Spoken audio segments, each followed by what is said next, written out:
일본 정부가 이스라엘의 자국민 구출에 돈을 받은 사실이 알려져 도마에 올랐습니다. 한 사람에 27만 원씩 받고 전세기를 태워줬다고 합니다.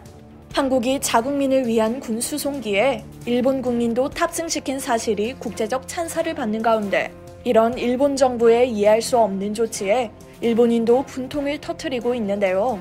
한국 수송기로 이스라엘을 벗어난 일본인은 51명이나 되지만 몇 시간 뒤 일본 정부의 유료 전세기를 이용한 일본인은 단 8명인 것으로 알려졌습니다.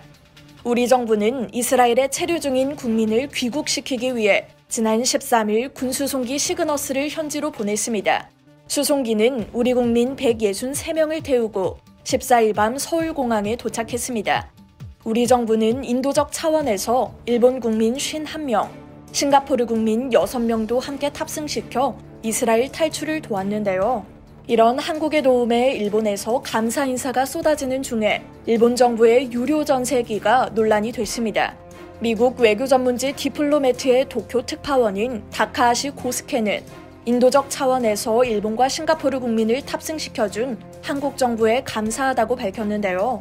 이어 일본 정부가 준비한 전세기는 한 사람에 3만 엔이 드는 유료로 이마저도 아랍에미리트 두바이까지만 운항하는 것이라며 수단과 이스라엘 등에서 일본인 구출에 계속 한국의 신세를 지고 있는 가운데 일본 정부의 재외국민 보호 활동 방식에 계속해서 강한 의문이 든다고 지적했습니다. 한국의 일본인 구출 소식은 일본 언론을 통해서도 널리 전해졌습니다. 요미우리 신문의 관련 온라인 기사에는 댓글이 순식간에 4,000개를 돌파했는데 한국 정부의 감사의 뜻을 전하는 누리꾼 반응이 줄을 이었습니다. 한 누리꾼은 한국의 호의에 감사드린다. 이런 사례가 늘어나면 서로의 관계가 좋아질 것이라고 적었습니다.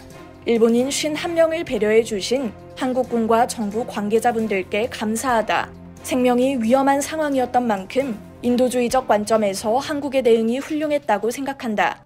한일 관계가 좋은 것은 아니지만 이번 일처럼 일본이 다른 나라 사람들과 긍정적으로 협력 관계를 구축하길 바란다 등의 반응도 있었습니다.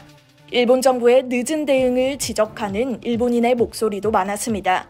한 일본 누리꾼은 한국 측의 배려가 고맙다. 이런 위기 관리에서 일본의 행동은 항상 느리다는 느낌이 든다며 빠른 대응을 위해 빠른 판단과 조치를 취했으면 좋겠다고 목소리를 높였습니다.